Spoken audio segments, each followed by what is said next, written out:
Hello दोस्तों, welcome to my YouTube channel. आज हम पढ़ने वाले हैं बहुत ही इंटरेस्टिंग टॉपिक जिसका नाम है supreme court of judicature 1717 for in history का टॉपिक है। मुझे पता है हिस्ट्री बहुत से बच्चों को बोरिंग लगती है, लेकिन आप हमारे साथ जुड़िए और आपको मज़े मज़े में हम सारे टॉपिक कवर कराएंगे।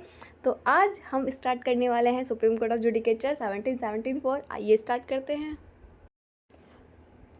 तो दोस्तों सबसे पहले हम इसमें पढ़ेंगे इंट्रोडक्शन, जिसको इसमें इस्टेब्लिशमेंट भी है, एंड सेकंड है हमारा कंपोजिशन, जिसमें हमारा 1 चीफ जजेस है एंड 3 अदर जजेस हैं।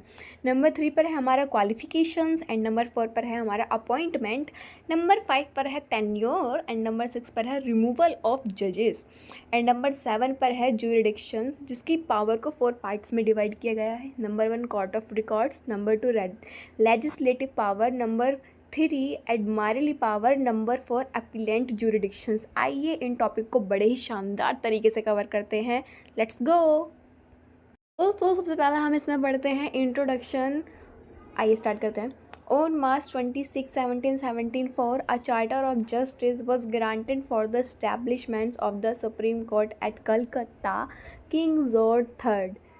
The Supreme Court was established 22 October on 1774 and began functioning in January 1775.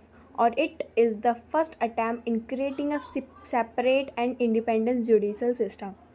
तो 26/17/74 में जो चार्टर ऑफ जस्टिस का ग्रांटेड किया था वो किसने किया था? किंग जॉर्ज थर्ड ने। और 22 अक्टूबर एंड 1774 में जो सुप्रीम कोर्ट था वो इस्टेब्लिश किया गया, एंड उसकी फंक्शनिंग कब हुई थी? फंक्शनिंग हुई थी इसकी 1775 में। और ये फर्स्ट अटैम्प्ट था creating to separate and independent judicial system को सेपरेट किया गया था इन इंडिया में। नेक्स्ट है हमारा composition. This is supreme court of 1 chief justice and 3 other जजेस। The first chief justice was sir Elijah Impey. तो इसमें क्या हुआ? सुप्रीम कोर्ट में 1 चीफ जस्टिस थे एंड 3 अदर जजेस थे, और जो 1 चीफ जस्टिस थी वो थी हमारी सर एलिजा इम्पे। नेक्स्ट है हमारी क्वालिफिकेशन। द जजेस has to be a barrister at of England और not less than 5 year standing. तो इसमें क्या था? जो जजेस की जो क्वालिफिकेशन है वो बैरिस्टर होनी चाहिए फॉर इंग्लैंड से, और 5 ईयर का उन्हें एक्सपीरियंस होना चाहिए। एंड नेक्स्ट है हमारा appointment. The British king appointed the जजेस एंड अ बैरिस्टर और who had work for 5 year was eligible for appointment. तो इसमें क्या हुआ? ब्रिटिश किंग में जो अपॉइंटमेंट होती थी जजेस की वो बैरिस्टर के बेस पर होती थी, और उन्हें 5 साल का एक्सपीरियंस होना चाहिए, तभी वो एलिजिबल हो सकेंगे अपॉइंटमेंट के लिए। नेक्स्ट है हमारा इसमें टेन्योर। द जजेस head office for life time. जो जजेस का जो हेड ऑफिस था वो उनका लाइफ टाइम के लिए था। एंड नेक्स्ट है हमारा रिमूवल ऑफ जजेस। द क्राउन कुड रिमूव जजेस from office for misconduct and misbehaviour. अगर जजेस को रिमूव किया जा सकता है तो उनके मिसकंडक्ट एंड मिसबिहेवियर की वजह से ही उनको जजेस से रिमूव किया जा सकता है। एंड नेक्स्ट है हमारा ज्यूरिडिक्शंस पावर, जिसमें हमारे 4 पॉइंट है। उसमें से हम फर्स्ट पहला पढ़ते हैं court of records and punishment conduct of court. जो पनिशमेंट हैं वो रिकॉर्ड में कंडक्ट हैं। एंड नेक्स्ट है हमारा लेजिस्लेटिव पावर।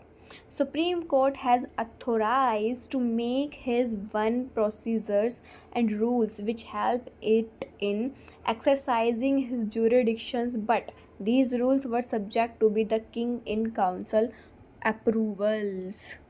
तो इसमें क्या हुआ? सुप्रीम कोर्ट ने कुछ रूल्स अथोराइज किए एंड उन पर एक्सरसाइजिंग काम करना किया जुरिडिक्शन में, but these rules were subjected to the king in council approvals. जो रूल्स थे वो किंग काउंसिल में क्या थे? अप्रूवल्स थे। नेक्स्ट है हमारा एडमायरली power. The court had the powers to cite the civil cases or crime that has been committed upon the high sea. In these cases, patent jury is said to take the decisions and crimes which take Bengal, Bihar, Odisha, such as cases trial by the Supreme Court, commented direct and indirect employment. तो इसमें क्या हुआ? Supreme court के पास power तो थी civil cases और crime cases की, has be committed upon the high sense पर, बट इसमें क्या हुआ? विच जो टेक्स बिहार, उड़ीसा और Bengal such as cases tribal supreme court में आए थे डायरेक्ट और इनडायरेक्ट एम्प्लॉयमेंट के बेस पर। नेक्स्ट है हमारा appellant jurisdiction. Appeal from all the courts present at the time to the Supreme Court. From here, the appeal went to the criminal councils if the cases was of value more than 1000। तो criminal cases की जो council थी उसमें कितनी value थी criminal cases की, more than 1000 इसमें थी। एंड नेक्स्ट है हमारा the supreme court of judicature was establish by regulating act 1773 which replace the mayor court. अब जो सुप्रीम कोर्ट था जुडिकेचर वो इस्टेब्लिश हुआ था 1773 एंड इसको रिप्लेस कर दिया गया मेयर कोर्ट कलकत्ता में। Defects of regulating act 1773 and 1774 and supreme court. तो दोस्तों इस टॉपिक में इतना ही। ये क्वेश्चंस अक्सर बीए एलएलबी और एलएलबी बच्चों के एग्ज़ाम में हर साल पूछा जा रहा है और प्रीवियस क्वेश्चंस पेपर भी आप उठा के देख सकते हैं। ये हर बार क्वेश्चन घुमाकर किसी न किसी तरीके से पूछ ही लेता है। अगर आपको ऐसे ही इंटरेस्टिंग टॉपिक पढ़ने हैं तो हमारे चैनल को सब्सक्राइब करें, लाइक करें, कमेंट करें एंड शेयर करना बिल्कुल भी ना भूलें। मिलते हैं नेक्स्ट वीडियो में। Bye bye.